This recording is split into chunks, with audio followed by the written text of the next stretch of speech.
Welcome to episode 167 of In Touch with iOS, a podcast who talks about iPhone, iPad, Apple Watch, Apple TV, and related technologies. I'm your host, Dave Ginsburg. Warren is off this week, but I got two great guests. Mr. Jeff Gamet's back on the show. We always love having you. Welcome back. How you doing, Jeff? I'm doing great. Thanks for having me back on. Dave, you're awesome. You are awesome as well. And another awesome person here, Mr. Guy Serle. How you doing, Guy? I epitomize awesome. You look up awesome in the dictionary, there's my picture, except with more hair. And we also should say he is here on his birthday. So happy birthday to you, Mr. Guy. This is actually the most exciting thing that has happened to me today on my birthday. That says a lot about my life. That makes me excited. So that's good. We're glad glad we could make some exciting things go on here for you. For those of you that are curious, how old Guy is now? 22. Yeah, that's right. and this is what a life in tech does to us. Turns us all gray. Or bald. No, this isn't gray. This is like just super platinum blonde is what this is. Right. Not gray. Dave, he's 22 and I'm right. 17. All right. 22 and I've been married for 29 years. Do the math. I'm 24. But all right. Yep. Sure. Let's just pick random numbers. That was close. We are pre-Apple event show this week.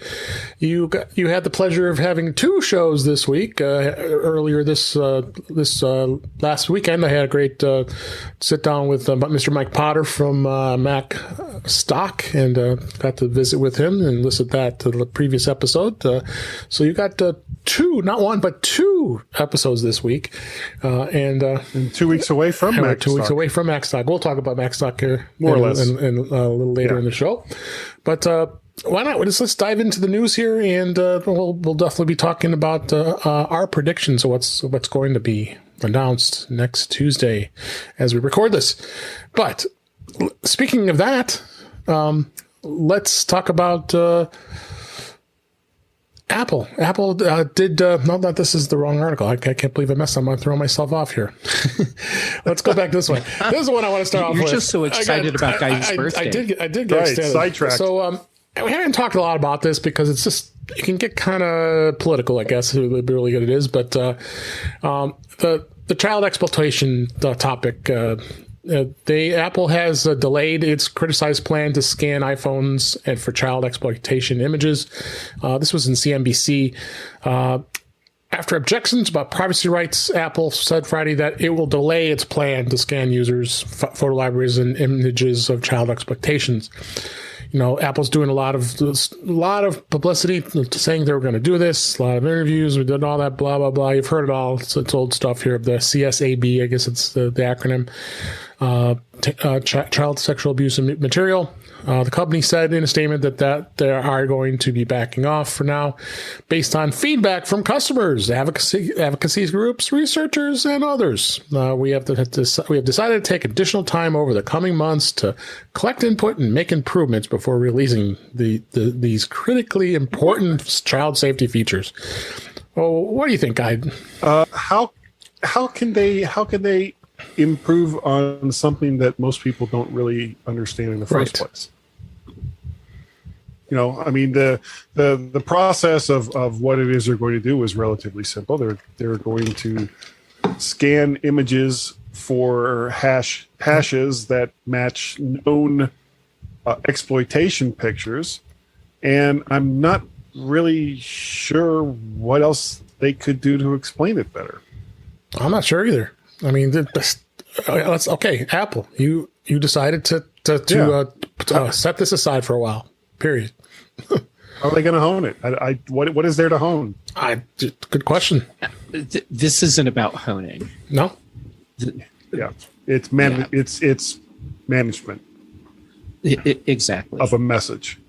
Right. And what they need to do, I guess it is about honing in the sense of the message, because what they need to do now is figure out how to explain to us and to do it in a way that can be verified.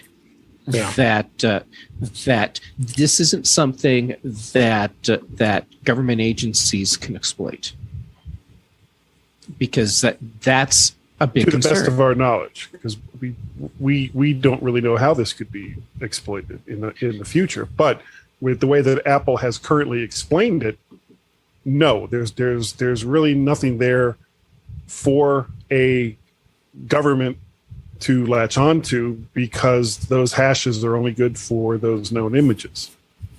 Right. Yeah. But that's not stopping people from freaking out, saying, No. well, what's to stop Apple or a government agency from telling Apple, okay, now you're looking for this. We need you to look for this other thing as well. And, and it could be clowns roaming the street at night, or it could be actions that particular government considers to be inappropriate or illegal in their Subversive country. or what have you. Yeah, subversive. And I can appreciate the concern, because once a privacy is lost, we don't get it back. Yep. And I don't want to see privacy eroded. So Apple needs to figure out how they can prove to users that this isn't something that governments can exploit. But so look at the fact it says in an article here too, is that everybody's concerned about Apple's plan, but you got Facebook, Dropbox, and Google, and many other companies that are already doing this, and there's no question to it, and have been for some time. It's just the difference now is that it's Apple. And the other difference is that they're doing it on device, as opposed to waiting for you to upload images to a server and then just going through every single thing that you're uploading. Yeah. Well, glad Apple to put this aside, because there was a lot of pushback, and we will see where it goes, right? All right. Yeah. It's kind of sad that it's gotten to this point. It is kind of. If Apple had managed the message better, this probably would have been a non-story for the most part. Right. I mean, it's Apple, this is an ongoing communication problem for Apple. Yeah. When they need to present something to us that is going to be controversial or hard to swallow, they have not been doing it as well as they could have. Yeah. They don't get ahead of it. No, doesn't seem like they do get way ahead of it at all. It just, no. They tried when Craig Federighi talked to Joanna Stern and had that interview. Oh, well, you don't understand us. But it was too late at that point. Too late at that was. point. This is the kind of thing you have to get ahead of it. And Apple could have been making certain comments and motions months before the grand scheme was released. Instead, they were like, oh, well, everybody loves us, everyone trusts us, so here's what we're going to do. And of course, privacy experts, without really knowing anything about what it was that Apple was going to do, just completely freaked out. And because these are the people that so many listen to when it comes to privacy, everyone was like, oh, well, this person and this person and this person said that this could be really bad and be exploited. And then, of course, the ball started rolling. And at that point, you may as well forget it. Right. You're no longer in control of the message. Absolutely. All right, let's go ahead and move on. Apple's watch chief, I know they had a chief, but I guess he is a chief, Kevin Lynch, is now going to be leading Apple Car efforts. Apple's VP of Technology, Kevin Lynch, is taking over the Apple Car project and will be replacing Doug Field, who moved on to Ford, reported Bloomberg. Lynch first joined Apple, the Apple Car team in July, with a report suggesting that he had been called on to help lead the Apple Car development. Now that Field has left the company, Lynch will be taking over his role and be in charge of Apple Car. And they keep talking about Apple Car, and of course, Kevin Lynch is known for his work with the Apple Watch. He's always done a lot of the presentations over the many years the Apple Watch has been around, so it'll be kind of interesting to see what they do with Apple Watch too. So who's going to head that up? But it looks like Apple Car is a thing from what they say. What do you think? What do you think, Jeff? Well, it's as much of a thing as it has been for the past couple of years, anyhow. Cars are hard. They take a long time to develop. And just because Apple has a car team still doesn't mean they're planning on bringing an actual car to market. True. There's a lot they could be doing with a car team that feeds technology to other departments and other products. And their car team could be working on something car related that we just haven't seen yet. I mean, maybe they're going to do the rumored thing where they partner with some company and make some sort of autonomous vehicle thing. But even still, that would be a very specialized thing. For example, Tokyo Olympics, they had the autonomous little car things that were taking athletes around the campus. Yeah. So, that's a perfectly valid use of this technology. Maybe Apple's doing something like that. Losing who they did, on one hand, that sucks, but on the other hand, the people that are actually really doing the work, as far as we know, are still there. Yeah. And am I remembering correctly? Kevin Lynch, he came from Adobe. Yes. Is that right? Yeah. It was such a long time ago. What a completely different life for him compared to what he was doing at Adobe. Yeah, no, definitely. It was definitely different. What do you think, Guy? I kind of agree. I don't know if this is going to lead to a car or not. There's all kinds of things that Apple is currently doing. If you look at market penetration for something that they're already doing, which is CarPlay, 5-6 years ago, when CarPlay was first kind of announced, nobody was doing it, and everybody did. The talk at the time, as I recall, was, well, these car manufacturers aren't going to give up their own autonomous engineering efforts in creating really, really crappy car audio and navigation systems. I mean, why would they do that? And CarPlay now is the kind of, well, and Android Auto as well, is the kind of thing that people will walk in and say, "Oh, I really love this car. Does it have CarPlay?" And if the salesman says no, they're like, "Oh, that's too bad. What else do you got?" So CarPlay has more or less replaced the really, really, frankly, awful kinds of car audio and all the rest of the stuff they kept trying to tie into it with most major manufacturers. And frankly, it should be a relief for all of those companies because they no longer have to put much in the way of resources toward it. Now they can just put a little receiver and a data transfer device inside, along with an 8-inch screen, and call it a day. And it just connects up to an Android phone or an iPhone, and it does all the heavy lifting. Yeah. So at this point, it's like, look, just concentrate on your interior systems when it comes to environmental controls and where you're going to put your turn signal stocks and all the rest of that, and leave the smart part of the car, the having to do with infotainment, to people that have a vested interest in making it really good, which is Apple and Google. Yeah, absolutely. Mm-hmm. So, but as far as an Apple, I'm sorry, I'm so far off topic. As far as an Apple car goes, I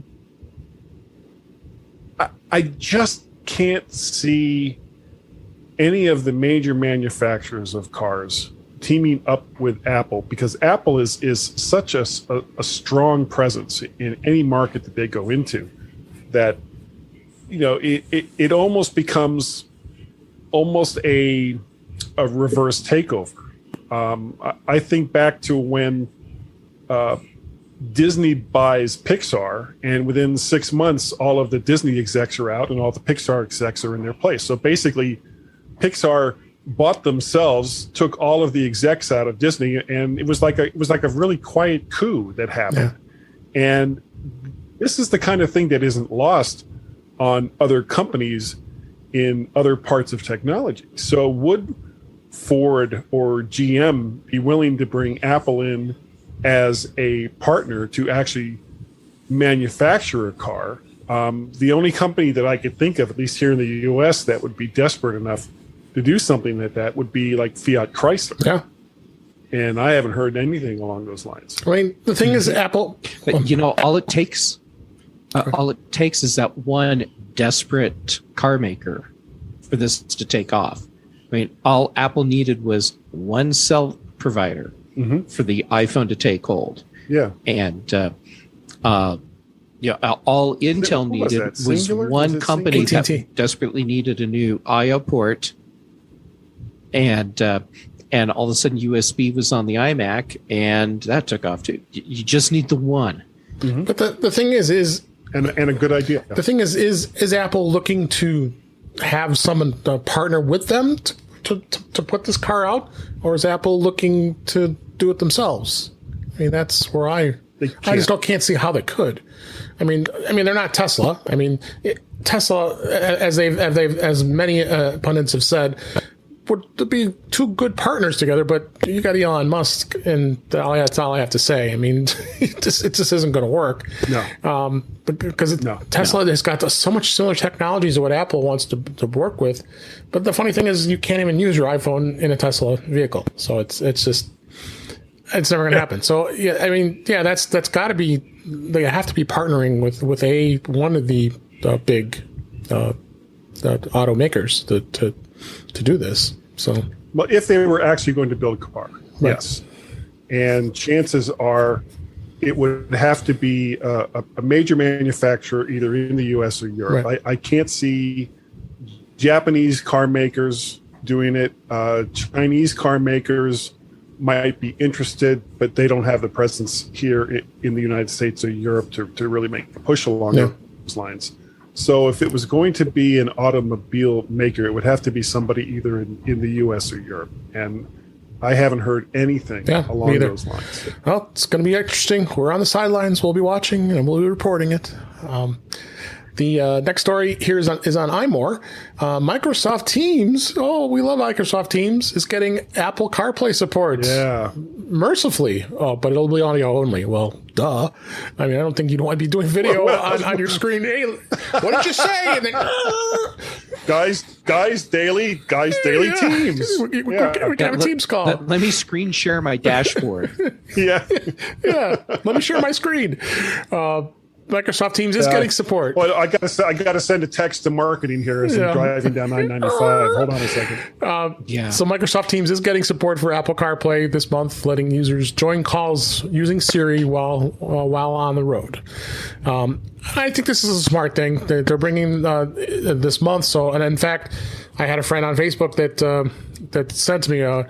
Does this make any sense? Why is this on here? Because it really hadn't. It must have been released already on at that point when he turned on his CarPlay on his car. Like in a beta. It was there. No, it wasn't beta.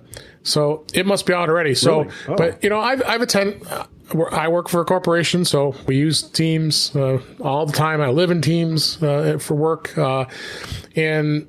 It just more than ever, the Teams has just become the de facto place to go in the corporate world. So, and I find this to be really convenient because there'll be times like I'm driving to work and I have to get on a meeting because it's early morning and I was running late. I want to be able to listen to it. Well, it was working for me on Bluetooth. All I have to do is, launch Teams and then, it'll play like a phone call. Basically, it comes up on the display on my car, and I'm able to listen to the meeting without a problem. So this will just make it more convenient now. You just go to CarPlay, tap Teams, and then let me get to it. Well, that's the thing. You could have two meetings scheduled. Where are you going to go, and how do you? And that's why I'd like to know. Other than using Siri, you'll have to say, using S Lady, and then say you're going to open this meeting or whatever. So this is going to be interesting. What do you think, Jeff? Well, my first thought when the announcement came out was yesterday or today. Yep. Was, wait a second, didn't this already happen? Because I remember back in December, Microsoft made an announcement. And so I must have misinterpreted the December announcement as, which was saying it's coming, as it's out, but now it's finally out. On one hand, seriously, do I really need my car to be part of my office while I'm driving along? But on the other hand, people are participating in these calls. So making it so that it's as accessible and as relatively safe as doing any other hands-free call, you have to work with your audience, and you have to read the room. And apparently the room is doing business conference calls over Zoom in their car. Zoom or Teams? Or Teams. Yeah, I'm doing great. I think I said T-Mobile instead of AT&T, and I said Zoom instead of Teams.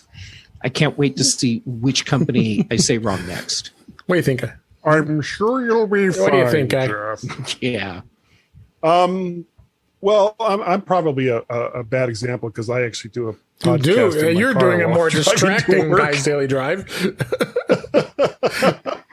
That isn't daily. I think that no, that isn't daily. I think the big difference between hello, Kat. The things that I do in the car versus something like this is the podcast isn't interactive. I'm not having to talk to a bunch of different people. It's just I wonder why you didn't respond to me when I would put messages in the chat. I mean, no, I'm just kidding. Yeah. What? You can't see it I can't see your message on my iPhone SE2. What? While driving down Route 1 at breakneck speed.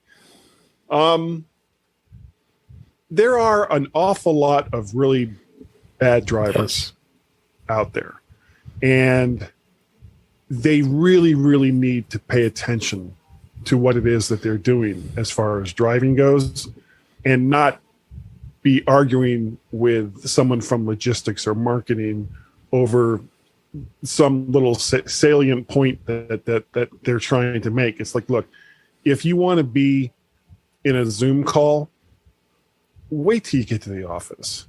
Something that's that interactive with multiple people all talking at the same time.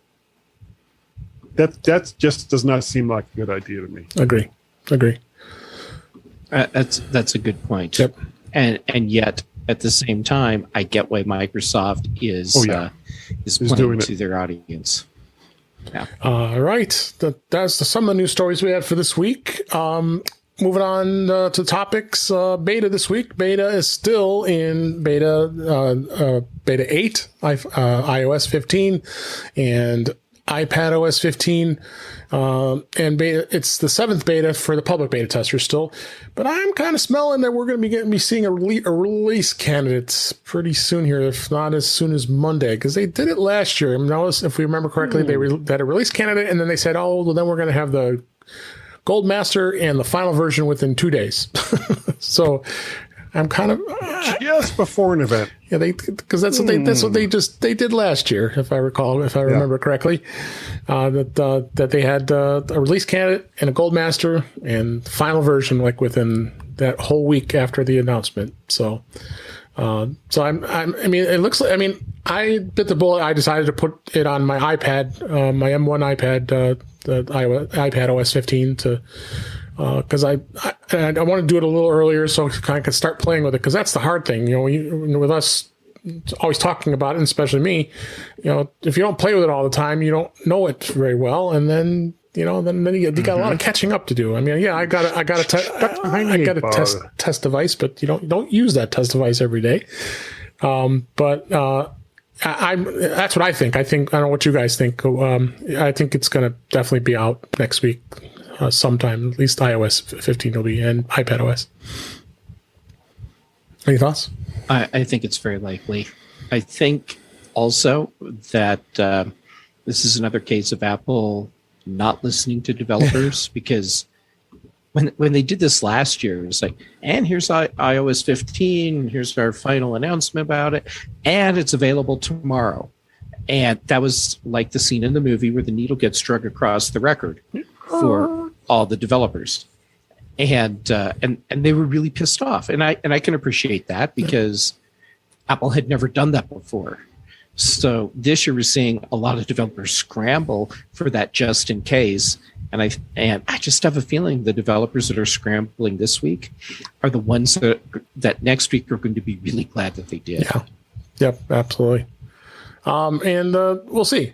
They did release, interestingly enough, a 9th beta of tvOS, which you never know what the heck they released in tvOS in the first place, which you can upgrade, but you have to use Xcode to do it. So it's not for the faint of heart.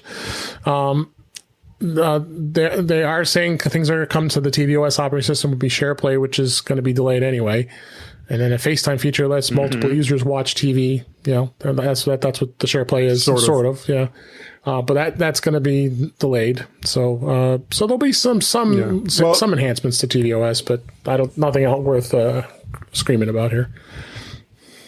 I was in Pennsylvania last week, and I have a small device that plugs in via a lightning connector to my phone, and then it has an HDMI out that you can plug into a TV set.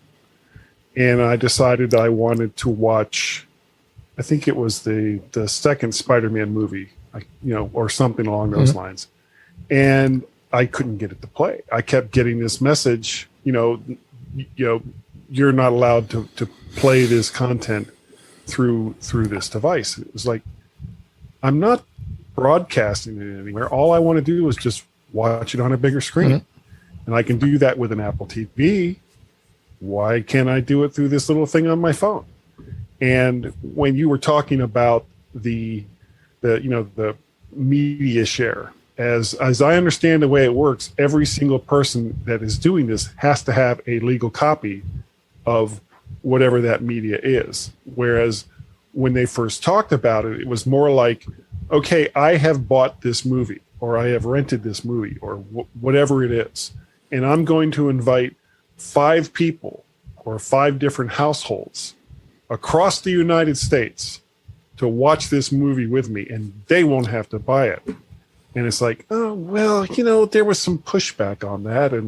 And that's the big reason why I think Apple has delayed it, is because most of the media companies are like, yeah, wait a second, you mean those other 4 people won't have to buy it in order to watch it? Well, and so you have one person as a broadcaster, just like Lowcast. So, yeah. Oh, yeah. Well, there was a story of disaster waiting to happen. I couldn't. I supported them. I was using Lowcast on my device. So now it's gone. Another topic, and they suck. Not Lowcast, but everyone that was against it. It's definitely going to be interesting. And also interesting that Apple didn't normally do this, but I was going to mention this because this is part of the beta here, that Apple's been teasing iOS 15 features ahead of the event that we're going to be talking about here in just a minute, and in their tips. So you can go in and actually has all the tips in that tips app that's in iOS. You're able to learn what new features are going to help you stay connected, find focus, because focus is the big focus on iOS 15. So it's the first time they've done that. I thought that was interesting. Well, that makes total sense. I'm glad they're doing it, because it's getting people ahead of the game to start thinking about iOS 15. Because granted, I think iOS has a lot of early adopters, and it tends to be at the 50-60% adoption rate range pretty quickly compared to Android. So, especially for older devices. Yeah, and we're going back all the way to iPhone 6s, and 6s Plus is still going to be supported, as well as the first gen SE. So, yeah, it won't have all. It'll miss stuff. Right? It'll definitely miss stuff for devices that old, but at least you can run it. Yep. So. Try running the latest version of Android on a 4-year-old Samsung phone. I've got a Pixel 2 XL. It's end of life. I can't upgrade it anymore. It's a shame. It's a perfectly good phone, and can't upgrade it anymore. It's end of life according to Google. So, all right, let's move on. Let's actually talk about the September event. The event's going to be, as we record, this is on this coming Tuesday, September 14th, and its theme is California streaming. And that what I kind of got out of this is, well, they're using the word streaming. Is this going to be some enhancements of Apple TV Plus? Is something going to happen with Apple TV? Are they doing something else that we aren't aware of? I thought I'd throw that up there and we'll do some predictions. Jeff, where do you think this event's going? Because it's definitely going to be interesting. We know the iPhone 13. We'll talk about that, but I'm just kind of reading into why they use this as a teaser. Well, aside from all the obvious stuff that Apple's going to announce, right. I think that that choosing California streaming is. Of course, it was very intentional. And I've been thinking about what exactly are they talking about for streaming. And it could be that we're going to get some announcements about new content coming to Apple TV Plus. Yeah.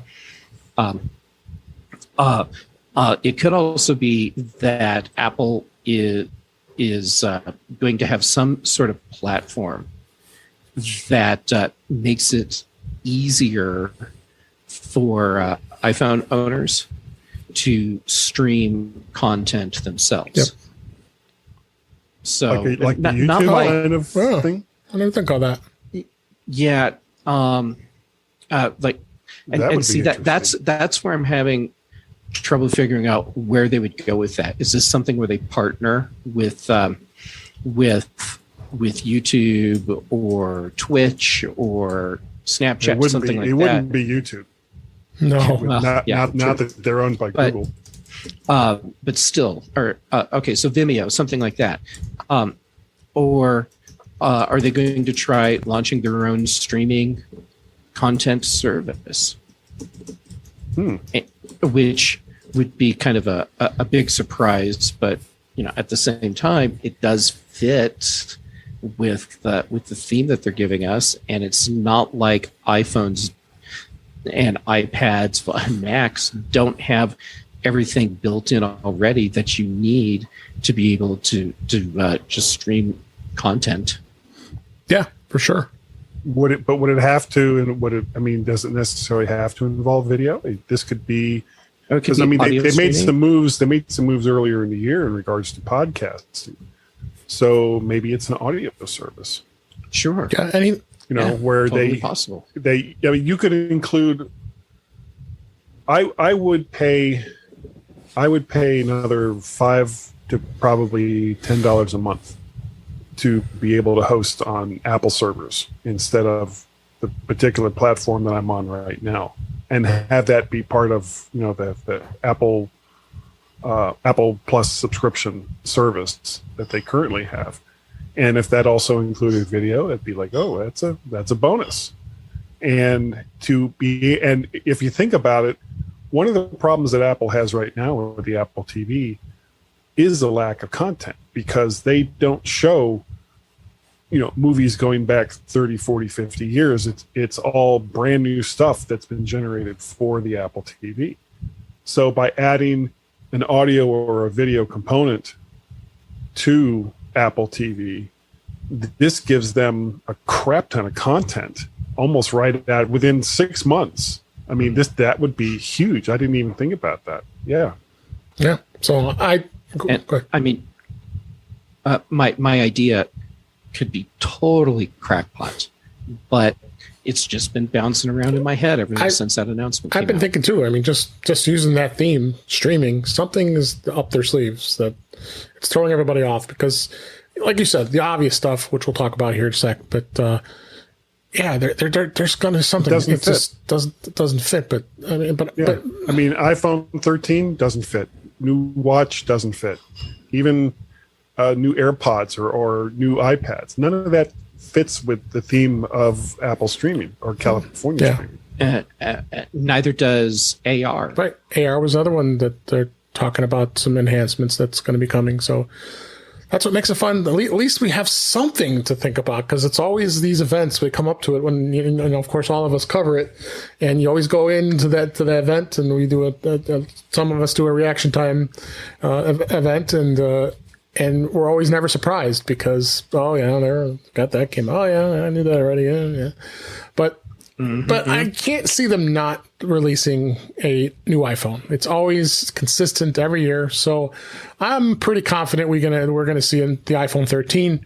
As far as when you think it'll be released, rumors have been saying that it could be released as soon as towards the end of this month in September, once they announce it.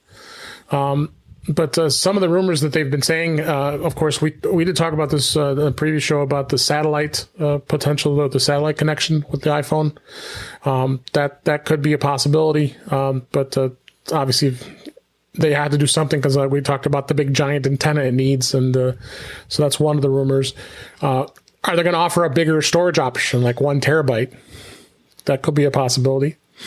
Because I think the biggest they had right now is 512. Which to me is quite a bit for an iPhone. I don't know about you guys. Yeah. They've got 2 terabytes available for iPhone iPads now. Oh, iPads are 2 terabytes, right? Well, if you're going to use an iPhone as your professional video camera, true.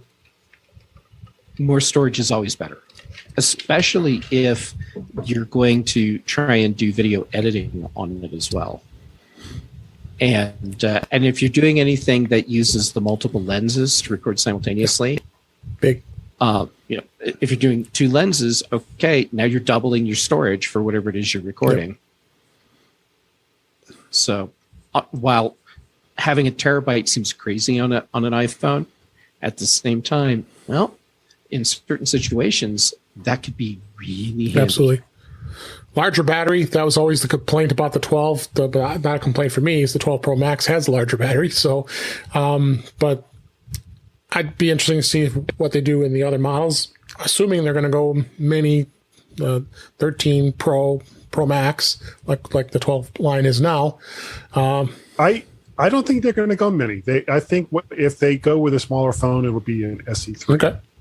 As far as branding goes, because I think that was their big mistake. They had an iPhone 12 too many 12s at the same time that they had the SE2, and that's a split market for the same person. So why not just have that one option instead of splitting your market? Mm-hmm. I like that idea. Absolutely. So it's going to definitely be interesting to see. The Apple Watch Series 7. I don't know about you guys. I have the Series 6 now. I don't know unless there's an extremely compelling reason to upgrade, which I'll probably fall for it anyway because, us being Apple pundits, we always will fall for it somehow. But, the rumors are they're increasing the size. It's going to be 41 to 45 millimeter in size from the 40 and 44 that it's currently. Now, the biggest thing, I think would be a game changer is if they're going to have the blood oxygen measurement and potentially the blood glucose measurement too. That's a game changer, and I don't think that Apple's ready. How are they actually? Is that done through sweat glands? Is that how they're measuring that? I believe so. I don't know what the technology is, unless you know, Jeff. From what little I understand, they're still doing a lot of this with light, and so they're doing light reflection density readings, and they're able to interpret data through that. And I can't elaborate more because that's the extent of my understanding on that. And I don't think we're going to see the blood glucose monitoring this year because, doing non-invasive, accurate blood glucose monitoring, I do know that is crazy hard. And if it was really possible right now, we would already see watches doing this. Especially if you're going to be held to a standard for saying that you do it. Right. Yeah. That opens yourself up to all kinds of legal issues. If you say, "Well, we're gonna measure your blood glucose, blood glucose that We thing. got you. Levels. I helped you out. Yeah, Glucose. Yeah, thank you. I'm distracted. Yeah, if you're going to do that, you're going to be held to a high standard, and if you can't meet that high standard, you open yourself up to all kinds of messes. Yep. So I can't see them doing that in a non-invasive way or invasive way, unless they're absolutely positive that they can deliver a result that's going to be accurate. Yep. I agree, and that's basically how they've approached the other health monitoring features that they've introduced. They've been very careful about what they introduce and the quality of the data that they're able to collect. Absolutely. Sorry. No problem. Your cat wasn't quite ready to be put down. No. If she does it again, she'll get put down. All right. Careful. No, I'm kidding. I would never do that. I know. Apple. So the Apple Watch, they are rumoring that there's going to be limited quantities at the start, which is not surprising with the component shortages going around with technology items. So we'll see what happens there.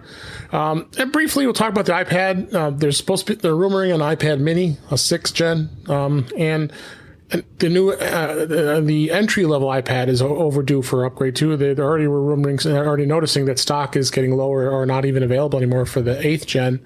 So it would make total sense that Apple would be upgrading at least the entry level iPad because that's such a big seller. It's what $350 compared to the Pros. But the iPad Mini, I know there's a lot of fans out there for the iPad Mini, and the people do love it. It'll be interesting to see what processors they put in it. I don't doubt they would put M1s in either one of those. Maybe the A15. It'd probably be an A15 or an A14. Which is still a fantastic chip. So that's great. I'm glad to see Apple obviously sees that the iPad is doing extremely well, especially during this pandemic. A lot more people have been using iPads more than ever. This is definitely going to be a good opportunity to get into that market since we're solid on the Pros for a while, I think. Yeah, I just checked the iPad Mini on the Apple Store to see if it's showing delivery delays now. No. Yeah, so if we look at that, I think that's going to be really where we're at here. I would love to see a new iPad. I think a lot of us would. It's a nice little device. But we'll see what happens. I really like it. I do too. I don't have one, but I've had one in the past, and it is really nice. So as we talked about with software releases, iOS 15, watchOS 8, tvOS 15, iPadOS 15. I would venture to say we'll see a very close, if not released by next week.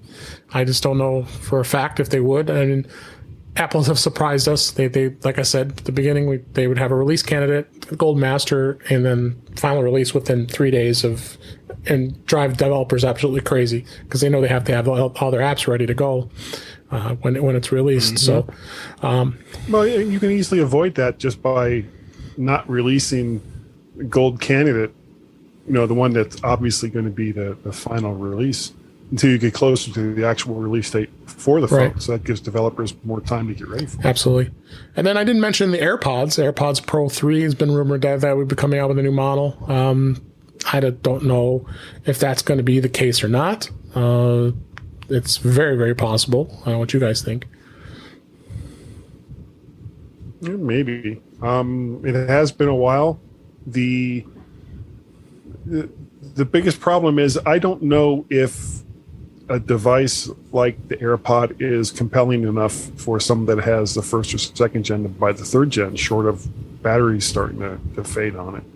Yeah. Well, if you have regular AirPods as opposed to AirPods Pro 1st gen, then that would be a much more compelling upgrade. What I'm wondering, though, is if the rumors that Apple's going to release a version of AirPods Pro without active noise canceling is accurate.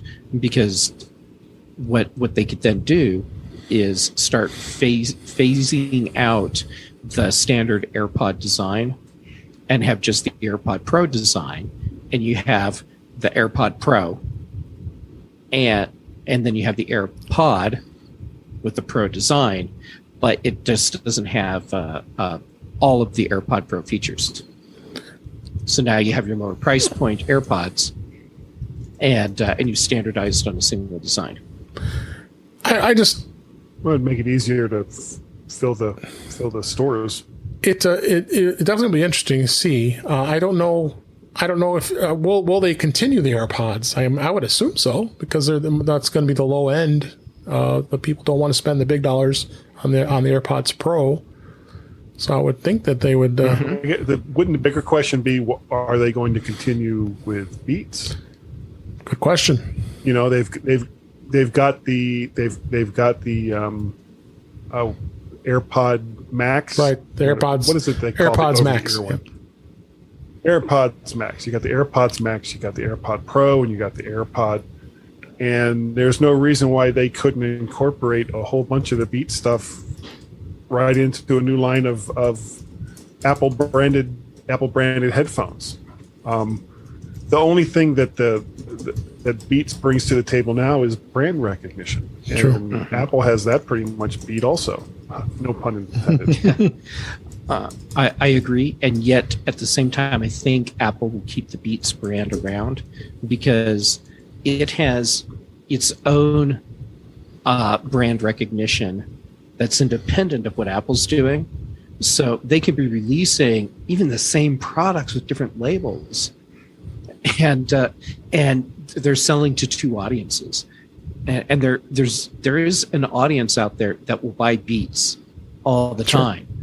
But if it was Apple Beats, then they probably wouldn't, simply because it has the Apple name in it. So with the name recognition that Beats has, it seems like a good business move to just keep that going, even if you're just switching out the brand labels on some of the products. No, maybe. I just think of Buick, General Motors, Oldsmobile, Pontiac, Cadillac, Oldsmobile, all these different brands that were basically selling the exact same car. Mm-hmm. And that led to very dire consequences for GM, as well as it did for Ford with Ford and Mercury and Lincoln. Yeah. And sooner or later, people kind of catch on to the fact that, well, you're selling me a Cadillac Cimarron, but it's really a Chevy with some fancy doodads that you put in it. And it's not worth the extra couple of $1,000 for those things. Oh, for sure. Yeah, that's true. If Apple plays the game that way, that would go poorly. So I would be best to retract what I said about just swap out the labels.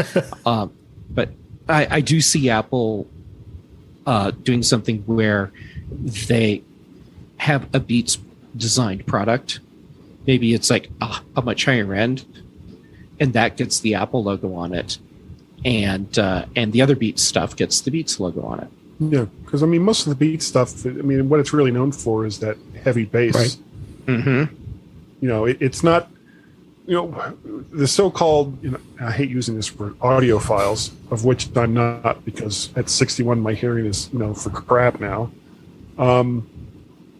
They kind of, I hear a lot of disdain for Beats just because of the heavy bass presence that they have. You don't get true sound as compared to something else. And as podcasters, we're always looking for headphones that deliver an accurate response, because we don't want to hear the sound that we think we want to hear. We want to hear the sound that everybody else is going to want to hear. True. Yeah, we want to hear the real sound, not the processed sound, processed enhanced sound. Yeah, for sure. Yeah, I'm not a fan of Beats. It's way too bass heavy. It's way too muddy, and I feel like the audio gets all muddled. Yeah. But I can appreciate that for some people, Beats has exactly the sound they want, and so great, good for them. Absolutely. So then finally, I wanted to just kind of wrap up with this chuckle because it just cracks me up that John Prosser, who is the biggest notorious leaker of all Apple all the time, already is saying there's an iPhone 14. Well, there probably there's is. going to be, yeah. But do we need to talk about it now when we still have to focus on at least getting the iPhone 13 released? Or the 12S or whatever it's going to be called. Yeah, and but interesting to see what he's coming up with some of these features that they're saying a no notch. That was the biggest thing that everybody's talking about. We got to get rid of the notch. Does the notch bother any of you guys? That doesn't bother me. No. The only time I have an issue with the notch, and it's the only time that I actually remember I have a notch, is if I'm reading text and I have my phone in landscape mode, and the text goes far enough over that some of it gets cut off by the notch. Okay. And then I have to slide my screen a little bit with my finger to read the stuff that's cut off. And but slide it across. But other than that, the notch, it was 10 minutes after getting an iPhone 10. You're over it. I was over it when I got the iPhone 10 as well, when I had it. So yeah, and they're looking at the rounded buttons, and still to this time, everybody keeps pushing about the Lightning connector. Is the Lightning connector going to be replaced by a USB-C, or is it going to go away altogether? I just don't see it going away altogether, honestly. But at the way Apple's been going, it's going to have. Go ahead. I can't see Apple releasing a phone without a data port. I can't either. I can't see that. And frankly, I was surprised when the iPhone 12 came out and it wasn't USB-C.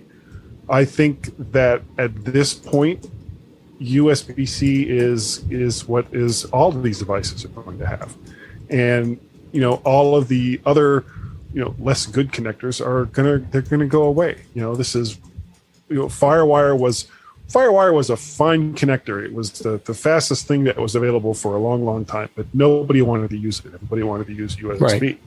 So that's what they did.